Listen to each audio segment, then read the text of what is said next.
ഈശോ മിശിഹായ്ക്ക് സ്തുതിയായിരിക്കട്ടെ. പരിശുദ്ധാത്മാവിനാൽ പ്രചോദിതമായി രൂപപ്പെടുത്തിയ കുടുംബ കൂട്ടായ്മ ഇന്ന് വളർന്ന് പന്തലിച്ച് സഭാപ്രവർത്തനങ്ങൾക്ക് ഒരു ചാലശക്തിയായി പ്രശോഭിച്ചു വരികയാണല്ലോ. ആധുനിക ലോകത്തിൽ എല്ലാ തലങ്ങളിലും മാറ്റത്തിൻ്റെ ശങ്കലിയുടെ നാദമാണ് നാം ശ്രവിക്കുക. ഏവർക്കും വർണ്ണങ്ങളുടെ ലോകത്തിലേക്ക് എടുത്തുചാടുവാൻ തീവ്രമായ ഒരു പരിശ്രമം അവരിൽ ഉടലെടുക്കുകയാണ്. ഇന്ന് നൂതന ഭാവങ്ങൾ കണക്കിലെടുത്താണ് ഫ്രാൻസിസ് മാർപ്പാപ്പ 2025 വരെ സഭയിൽ പുതിയ നൂതനമായ നവീകരണം ആവശ്യമുണ്ട് എന്ന് പറഞ്ഞു വച്ചത്. പ്രിയ സഹോദരങ്ങളെ,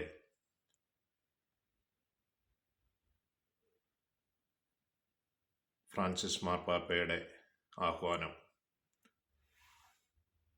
നമ്മുടെ ജീവിതത്തിലേക്ക് ഒന്ന് തിരിഞ്ഞു നോക്കേണ്ടത് ആവശ്യകതയാണ്. നവീകരണ വർഷമായി, സഭയുടെ നവീകരണ വർഷമായിട്ടാണല്ലോ പ്രഖ്യാപിച്ചത്. സഭ എന്നത് ഈശോ മിശിഹായുടെ ശരീരമാണ്, അല്ലെങ്കിൽ ഈശോ മിശിഹായുടെ തുടർച്ചയാണ് സഭ. സഭ ദൈവജനമാണ് എന്ന് രണ്ടാം വത്തിക്കാൻ സുനകദോസിൽ പ്രതിപാദിക്കുകയുണ്ടായി. ആ സഭയിൽ ഉണ്ടായിരിക്കേണ്ട ചില പ്രത്യേകതകൾ എടുത്തു പറയപ്പെടുന്നുണ്ട്. സഭ ദൈവജനമാണെന്ന് ഉത്ബോധിപ്പിച്ചപ്പോൾ തുല്യ പങ്കാളിത്തമുള്ള, തുല്യ ഉത്തരവാദിത്വമുള്ള, തുല്യ അവകാശമുള്ള വിശ്വാസികളുടെ സമൂഹമാണ്. സ്നേഹത്തിൽ പരസ്പരം കരുതലുള്ള, പരിഗണനയുള്ള, താല്പര്യമുള്ള, വ്യക്തിബന്ധമുള്ള ജീവിതം നയിക്കുന്നവരുടെ സമൂഹമാണ്. പുതിയ നിയമത്തിൽ സഭയെക്കുറിച്ച് പറഞ്ഞിരിക്കുന്നത് വിളിച്ചു കൂട്ടപ്പെട്ടവർ എന്നർത്ഥമുള്ള എക്ലേസ്യ എന്ന ഗ്രീക്ക് പദമാണ്. മനുഷ്യരെ നമ്മുടെ സഭയിൽ കൂട്ടായ്മയ്ക്ക് വലിയ പ്രാധാന്യമുണ്ട്. പെന്തക്കോസ്ത് തിരുനാൾ മുതൽ ഈശോയുടെ രണ്ടാമത്തെ ആഗമനം വരെയുള്ള കാലഘട്ടത്തിൽ വിശ്വാസം സ്വീകരിച്ച് പുതിയ സൃഷ്ടികളായി തീർന്നവരുടെ സമൂഹത്തെയാണ് സഭ എന്ന് കൊണ്ടർത്ഥമാക്കുന്നത്. കൊറിന്തോസ്കാർക്ക് ലേഖനം 15-ാം അധ്യായം 52-ാം തിരുവചനവും 1 തെസ്സലോനിക്കർക്ക് എഴുതിയ ലേഖനം 4-ാം അധ്യായം 13 മുതൽ 17 വരെയുള്ള തിരുവചന ഭാഗങ്ങളും നമ്മൾ വായിച്ച് മനസ്സിലാക്കേണ്ടതായിട്ടുണ്ട്. ഓരോ വിശ്വാസിയും വിളിച്ച് ചേർക്കപ്പെട്ടതാണ്. ഓരോ ക്രൈസ്തവനും ദൈവസ്നേഹത്തിൽ ആഴപ്പെടാനും സുവിശേഷമാകുവാനും വിളിക്കപ്പെട്ടിരിക്കുന്നതാണ്. ഓരോ വിശ്വാസിയും ഒറ്റയ്ക്കല്ല വളരേണ്ടത്, കൂട്ടായ്മയിലാണ്. സഭയുടെ ഏറ്റവും ചെറിയ പതിപ്പാണല്ലോ കുടുംബം. കുടുംബം ഇമ്പമെന്ന് നമ്മൾ പറയാറുണ്ട്. കുടുംബങ്ങൾ തമ്മിലുള്ള കൂടിച്ചേരലാണ് കുടുംബ കൂട്ടായ്മകൾ. ആദിമസഭയിൽ ഈ കൂട്ടായ്മകൾ ഉണ്ടായിരുന്നു. അവ അപ്പോസ്തലന്മാരുടെ പ്രബോധനം, കൂട്ടായ്മ, അപ്പമുറിക്കൽ, പ്രാർത്ഥന എന്നിവ വളരെ പ്രധാനപ്പെട്ടതായിരുന്നു. അപ്പോസ്തലന്മാരുടെ പ്രാർത്ഥന എന്നിവ വളരെ പ്രധാനപ്പെട്ടതായിരുന്നു. അവർ സദാ താല്പര്യപൂർവ്വം അതിൽ പങ്കുചേർന്നിരുന്നു.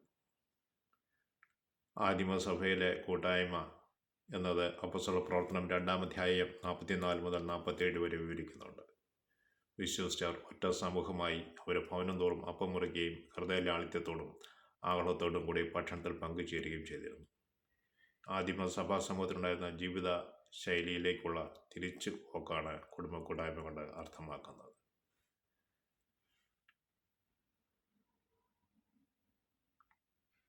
കൂട്ടായ്മകൾക്ക് ഊർജം പകരുന്നത് വിശുദ്ധ കുർബാനയിലൂടെയും വചന സ്വീകരണത്തിലൂടെയുമാണ്. ദിവ്യബലിയിൽ 2 മേശകളാണ് ഉള്ളത്. ഒന്ന് വചനത്തിന് മേശയും രണ്ടാമത്തെ അപ്പത്തിന് മേശയും ആൾത്താര. കുടുംബ കൂട്ടായ്മയിലും 2 മേശകളുണ്ട്. വചനത്തിന് മേശയും മറ്റുള്ളവർക്ക് വേണ്ടി തുടിക്കുന്ന ഒരു ഹൃദയവും. വചനത്തിന് മേശയിൽ വചനം മുറിക്കപ്പെടുമ്പോൾ രണ്ടാമത്തെ അപരന് വേണ്ടി മുറിക്കപ്പെടുന്ന അല്ലെങ്കിൽ മുറിയപ്പെടുന്ന ഒരു ഹൃദയവുമായിട്ടാണ് കൂട്ടായ്മയിൽ നാം മുന്നേറേണ്ടത്. അവരൻ്റെ ആവശ്യങ്ങളിൽ, കുറവുകളിൽ അത്യാണിയായിരിക്കണം. വിശുദ്ധനായ ജോൺ പോൾ രണ്ടാമൻ മാർപ്പാപ്പ രക്ഷകന മിഷൻ എന്ന ചാക്രിക ലേഖനത്തിൽ ഇതിനെ രേഖപ്പെടുത്തി. ഓരോ വ്യക്തിയും തൻ്റെ ഇടവകയിൽ, കൂട്ടായ്മയിൽ ആദരിക്കപ്പെടുകയും അംഗീകരിക്കപ്പെടുകയും സ്നേഹിക്കപ്പെടുകയും പരിഗണിക്കപ്പെടുകയും ചെയ്യുന്നു എന്ന തോന്നലുണ്ടാവണം. എന്നതാണ് കുടുംബ കൂട്ടായ്മയുടെ കാതൽ. ബെനഡിക്ട് 16 മാർപ്പാപ്പ കൂട്ടായ്മയെക്കുറിച്ച് ഇങ്ങനെ പറയുന്നു: മറ്റുള്ളവരെ സഹായിക്കാൻ കഴിവുള്ളവരായിരിക്കുക എന്നുള്ളത് അവരുടെ യോഗ്യതയോ നേട്ടമോ അല്ല, അതൊരു കൃപാവരമാണ്. കൊടുക്കുന്നത് പോലെ തന്നെ നാം വാങ്ങിച്ചുകൊണ്ടിരിക്കുകയാണ്. ഈ മാർപ്പാപ്പന്മാരുടെ വാക്കുകൾ മഹത്തരമാണ്, എന്നെന്നും നിലനിൽക്കുന്നതുമാണ്.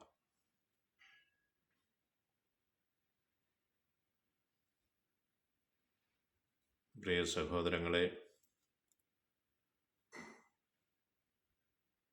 നമ്മുടെ ദൈവവചനത്തിൻ്റെ മാധുര്യം നുകരുവാനും അതുവഴി പങ്കുവയ്ക്കുന്നവരും കരുതലുമുള്ള സ്നേഹത്തിൻ്റെ ഉടമകളുമാകുന്നതിനായി നമ്മുടെ സിദ്ധികളും നേട്ടങ്ങളും കഴിവുകളും പോപ്പുലാരിറ്റിയുമെല്ലാം അവരിന് വേണ്ടി മാറ്റുവാൻ ഭവനങ്ങളെന്ന കൂടാരങ്ങളിലേക്ക് തുടിക്കുന്ന ഹൃദയവുമായി നമുക്ക് കടന്നുചെല്ലാം. അനുഗ്രഹപ്പൂമുഴ കൂടാരങ്ങൾ ദർശിക്കുവാൻ കുടുംബ കൂട്ടായ്മകൾ വഴി എവർക്കും സാധിക്കട്ടെ എന്ന് പ്രാർത്ഥിക്കുന്നു.